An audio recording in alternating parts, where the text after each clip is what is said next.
All right, Tigers, once again, Happy New Year and welcome to our holiday of the week. Gotta be a little quiet right now.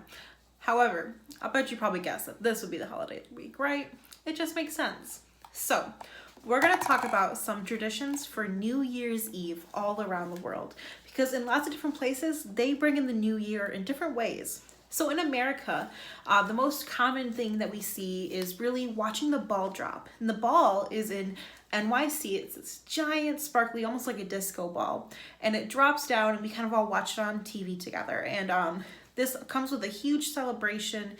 Usually there's thousands of people in New York City in Times Square that are all there having a party during it, and there's people there performing, like famous people like Lady Gaga or Britney Spears. Lots of different people perform there, right?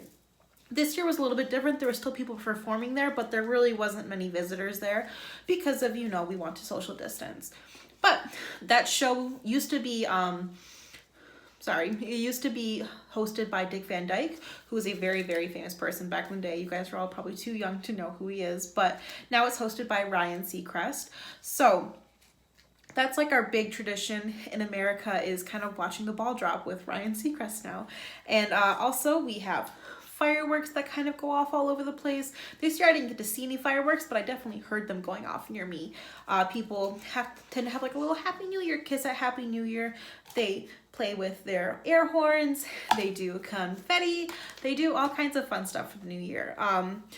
Most people stay up the entire time until the new year, so until that clock strikes new and we say Happy New Year at midnight for 2021. And I hope you guys all had a great new year.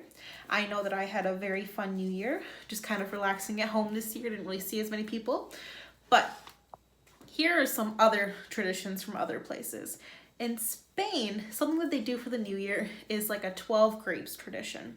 And what this tradition is if you've ever heard like a grandfather clock, which is those huge clocks that chime like ding, ding, ding, they chime once for every hour that it is.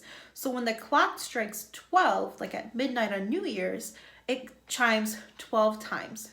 So the tradition they have in Spain is when the clock is about to strike 12, you have 12 grapes.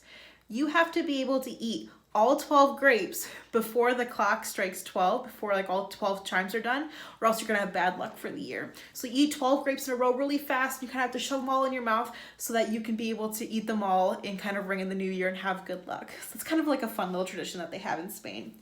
In Colombia, they have an even more interesting tradition that I found where they have, so listen, it's almost like a potato prophecy. I'm serious. So you take 3 potatoes. One of them is unpeeled, so it's just like a normal potato. One of them is peeled all the way, and one of them is half peeled. They put all 3 potatoes under their bed. When the clock strikes midnight, they, without looking, pick one of those potatoes, and that potato will tell them how much money they will have in the new year. If the potato is the completely peeled potato, they pick that one, they're gonna have a lot of trouble with money that year. And if they pick the one that is unpeeled, so like the normal potato, they're gonna have lots of moolah in the new year. And if they pick the one that's half peeled, they're gonna have somewhere in between, kind of like a normal year for money. So that's kind of how they use potatoes to predict how much money they're gonna have in the new year. Isn't that kind of neat? And then also in rural Canada, I've told you guys before that Mrs. DeYoung has family from Canada. Our family celebrates it kind of similar basically to how America celebrates it, in that we do the clock strikes 12, we play games all night, we kind of stand out, we have an outdoor fireplace when we're in Canada and celebrating. It's a great time, but in rural Canada, and rural means that kind of like out in the country, kind of out in farmland where there's not many people, they actually go ice fishing for New Year's. They go out with their families and friends and they go and they ice fish. Now, I don't know if we could have done that this year if we did that in Michigan, because I don't think the lakes were even frozen enough to stand on an ice fish on this year. But that's kind of what they do in rural Canada. So, we're going to be listening to a song together in the next slide, and it's going to be a New Year's song. There's a very good chance that you've heard this song before.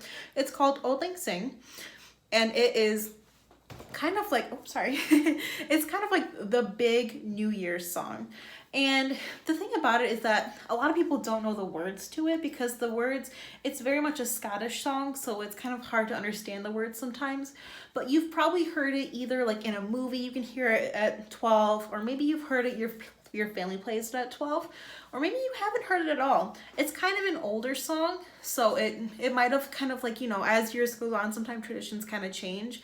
And sometimes people would like to play more upbeat songs during the new year. So there's a chance you may have heard this, may have not. It probably sounds at least a little bit familiar to you, because I'm sure in some TV show or movie or at home somewhere you've heard this song before. And it's going to be sang by Pentatonix, which is a cappella group. And that what a cappella means is that they're going to use just their voices to sing the song. They're not going to use any instruments. So I hope you guys enjoy your New Year's tune, and I will see you next week. Bye.